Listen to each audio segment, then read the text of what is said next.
Ao vencedor, olha agora, Felipe, ao vencedor dar-lhe-ei sentar-se comigo no meu trono. Uma promessa. Assim como também eu venci e me sentei com meu Pai no seu trono. Rapaz, a gente está falando de um trono que sai raios, relâmpagos e trovão. Exatamente. Nós estamos falando de uma glória que ninguém nessa terra viu. Não existe nenhuma riqueza nesse mundo que possa comprar um trono desse. Nem Jeff Bezos com toda a sua riqueza, nem Elon Musk com toda a sua riqueza, que parece que agora é o homem mais rico do mundo, juntando todos esses homens, nem Mark Zuckerberg, juntando todas essas riquezas do mundo, não consegue comprar um trono como esse. E nós temos a promessa que iremos sentar nesse trono, talvez uma linguagem, né, seja uma linguagem simbólica, mas querendo trazer a alusão que nós teremos autoridade, porque somos co-herdeiros com Cristo, e iremos governar com Cristo. É uma linguagem como se fosse de ceia, né? Se assentar no trono, ao lado daquele que é superior e Maravilha. se assenta no trono, né? Maravilha. Lugar de comunhão, né? Que maravilha. Então isso é uma esperança muito grande para você que está passando por dificuldade. Muito grande. Para que essa palavra seja uma palavra para você que está passando aí por tribulação, por momentos aí de escassez, por momento que te deixa para baixo. Essa é uma palavra aqui para te deixar para cima, porque nós somos servos do Senhor. Ah, mas você pecou, você fez isso. Eu não estou nem aí. Eu creio no poder do sangue de Cristo e que Ele me fez uma nova criatura. E a gente vê essa esperança, essa glória preparada para todos aqueles que creem em Cristo Jesus. Então, isso, o livro de Apocalipse é um livro também evangelístico até. Total. Nos realça essa esperança, meu Deus. Total. O livro de Apocalipse, eu tô vendo que é um livro que nos faz assim, sair da terra, cara. Você sabia que o milênio é evangelístico? Entender o milênio. Entender o milênio é evangelístico. Eu creio também assim. Então, quando você lê o livro de Apocalipse, hoje a gente encontra tantas mensagens assim, triunfalistas, né? Mensagens de que você tem que ter a vida plena, Deus te colocou por cabeça e não por cauda e tal. Cara, mas quando você vê a glória que está a nos aguardar após a morte, cara, toda a riqueza dessa terra, isso aqui não é nada. Não é nada. Isso aqui nos faz, pelo menos está me fazendo muito feliz, é saber que esse meu Deus, pelo seu sangue, nos conquistou. Aí a gente começa a adentrar agora o capítulo 5. A preparação, né? E temos a promessa de Apocalipse 3, 21, que aquele que vencer, né? E ao vencedor, e lembrando que, assim, ao vencedor, não é com as suas próprias forças. Tem que comprar dele determinadas coisas, né? Aí no caso de Laodiceia. Versículo 1 diz assim: vi na mão direita daquele que estava sentado capítulo no 5, trono, né? Capítulo 5.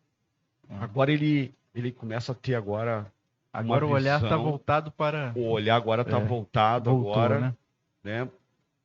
E na mão direita daquele que estava sentado no trono, um livro. Né? Ele tá agora... A mão direita, a mão de governo. Eita. Desde o Antigo Testamento. E esse livro estava escrito por dentro e por fora, de todo selado, com 7 selos. Este é um livro como um pergaminho.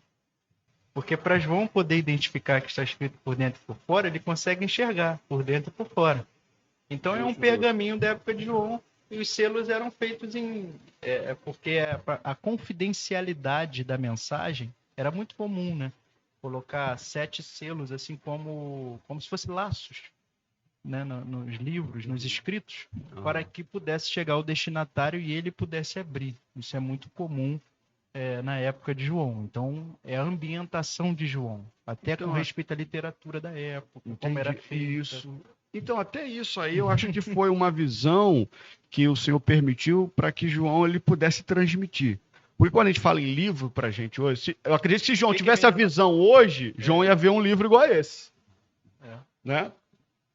Porque, na realidade, livro mesmo, como a gente conhece hoje, veio partir Mas é do isso século que XV. Mas isso que me deixa encantado com as promessas de Deus. Elas acontecem no tempo exato e na cultura exata. Isso aí, a linguagem. Por quê? Aí que O cabe livro a gente está entender escrito. o que está escrito. O livro está escrito por dentro e por fora.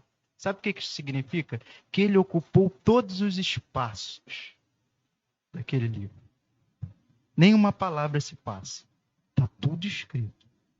Está tudo no controle dele. Meu Deus, então isso significa a plenitude do tempo, já está tudo orquestrado, já está tudo Pelo céu, tudo certo. por este que está sentado no trono. Entendi.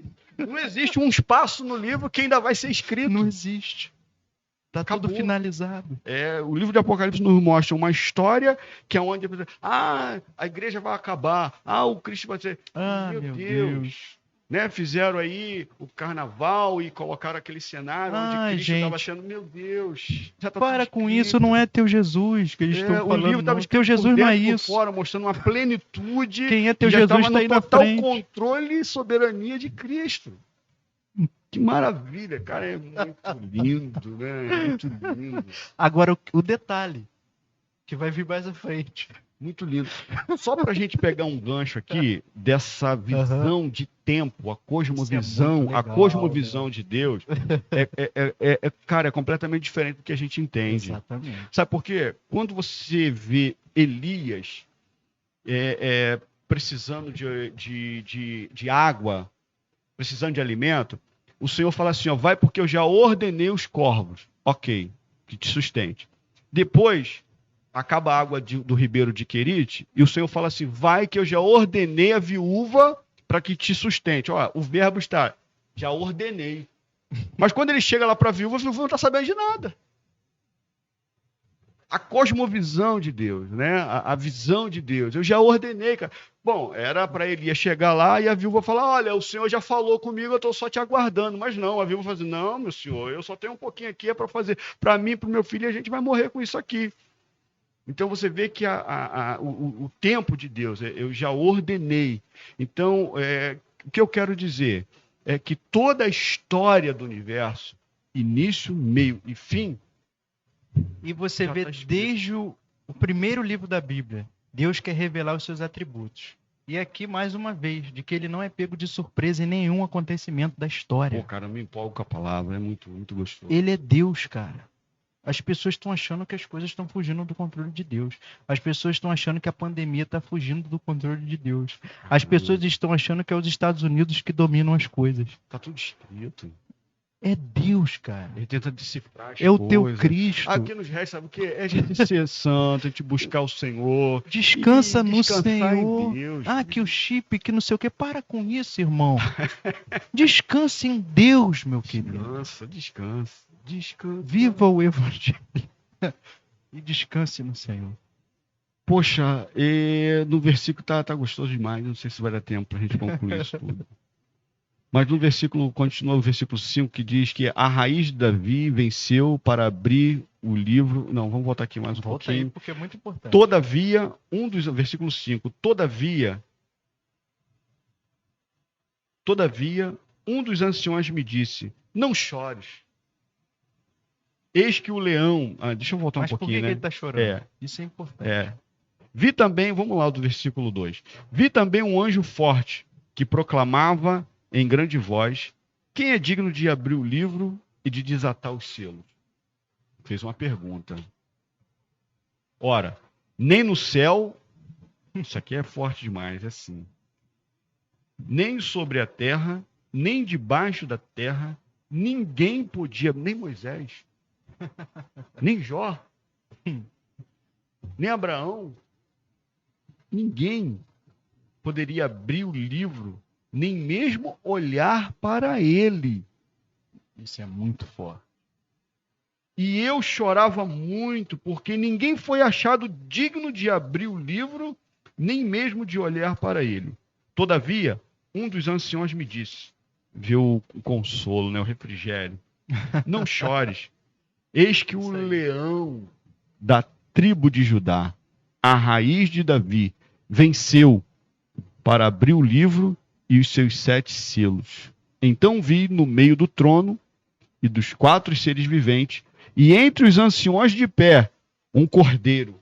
Vem cá, o anjo anuncia que é o leão da tribo de Judá. E ao mesmo tempo, Agora ele olha e vê o cordeiro como tendo sido morto. Ele percebe que aquele cordeiro tem alguma coisa diferente. E o diferente parece que ele foi morto, mas não está morto. Ele tinha 7 chifres, bem como 7 olhos, que são os 7 Espíritos de Deus enviados por toda a terra. o que é interessante aí, que o céu tem a noção da importância da abertura desse livro. É isso que eu me impressiono com o céu. Porque todos estão compenetrados naquele acontecimento. E João, quando ele começa a enxergar as coisas pela ótica de Deus, ele também é movido desse sentimento. Por isso ele chora. Mas, meu Deus, é tão glorioso este livro. Eu também já me fiz essa pergunta. Por que João chora? Porque ele entende a importância da abertura deste livro. A importância da abertura deste livro para que as coisas façam sentido pela ótica de Deus na Terra. Aquilo que está escrito desde a fundação do mundo. É como se ele tivesse um desejo de ver a glória de Cristo se completar na história da humanidade. Né? Ele tinha um desejo tão grande de ver o Cristo dele, de vencer, quer dizer, que já é o Cristo vencedor, mas que venha a plenitude da obra. Né? Tanto é que a gente vai ver alguns dizendo, Senhor, até quando não vingas? Exatamente, né? Porque qual é a plenitude sangue da obra de Jesus? Os 4 pilares da vida dele humana. Que a gente vê ele encarnar, ele morrer, ele poder ressuscitar e ele ascender. Ele cumpre isso tudo para a glória de Deus. Então, quando existia alguma coisa banindo a abertura desse livro, isso que é interessante aí no céu. E o céu sabe da importância disso, para que as coisas na terra pudessem fazer sentido pela ótica de Deus, daquilo que Deus já havia planejado. E quando ao mesmo tempo Deus está passando para esta figura que está na frente dele, ele está passando o governo.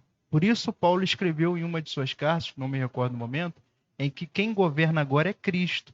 Até que um dia Jesus vai passar o governo para a mão do Pai. Que governo que representa isso também? A igreja. Ele está cuidando da igreja no momento. Quem está no trono agora é Jesus. Um dia ele vai passar, Pai, olha aqui, te entrego eles, salvos, remidos, expiados, propiciados, lavados e remidos pelo meu sangue, para agora o sol da justiça que vai os iluminar na vida eterna para sempre. Então ele confia ao Filho o governo. E por que ele não existia ninguém nem no céu, nem na terra, nem debaixo da terra? Porque tinham 3 características nesse ser, que é Cristo, que ele poderia abrir este livro. Nós até falamos em um resenha aqui sobre isso. Primeiro, que ele é o leão da tribo de Judá. Ele faz parte da tribo genérica ali, quando Jacó libera seus 12 tribos, em Judá, que seria a descendência de Jesus. Tinha todos os critérios a serem seguidos, né? Que ele fala não vai apartar de ti o leãozinho, quando ele libera Judá. E se você ler toda a história do Antigo Testamento, você vai perceber que ali é a descendência de Cristo. A raiz de Davi, você olha na descendência de Davi, na vida de Davi, chegou um momento que parecia que ela ia se extinguir. Mas não, mas ali Deus preserva a semente. Por quê? Porque Deus já tinha falado com Satanás em Gênesis 3,15 que ele ia perseguir a semente da mulher. E ele veio fazendo isso para tentar exterminar essa semente em todo o Antigo Testamento. E ele não consegue. Aí, quando ele não consegue com a descendência, ele vai com o descendente. Aí tudo vai fazer sentido no Apocalipse, porque ele vai lá no deserto tentar Jesus, mas ele não consegue ali. Jesus o vence através da palavra. Aí Jesus vai para a cruz. Aí o que é interessante é que quando ali Judas entrega Jesus, Jesus fala para Judas, vai lá e faz o que te mandaram, porque ele está falando com o próprio Satanás. E quando Satanás estava entregando Jesus para a cruz, ele estava achando que ele estava vencendo Jesus. Sabe por quê? O reino de Deus é um reino de ordem. Quem é que enganou no princípio? A Eva. Não foi Satanás? Agora ele é enganado lá no Novo Testamento. Aí ele muda de ideia. Porque ele entrou em Judas para entregar. No Getsemane, ele entra em Pedro.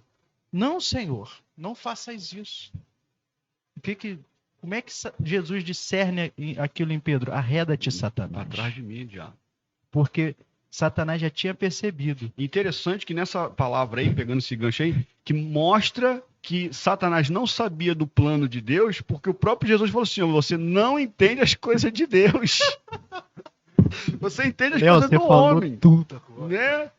Essa palavra de Cristo mostra que o diabo não sabia o que estava fazendo. Não sabia. Né? Então, como disse, quem disse, eu me confundo às vezes, não sei se foi Agostinho Lutero que diz que Satanás é como um cachorro na coleira. Lutero. Né? Lutero disse ele só vai até onde Deus permite. Só vai até onde Deus permite. Né? Exatamente. E ele usa a própria maldade do diabo para executar os planos que já está escrito no livro que estavam selados, né?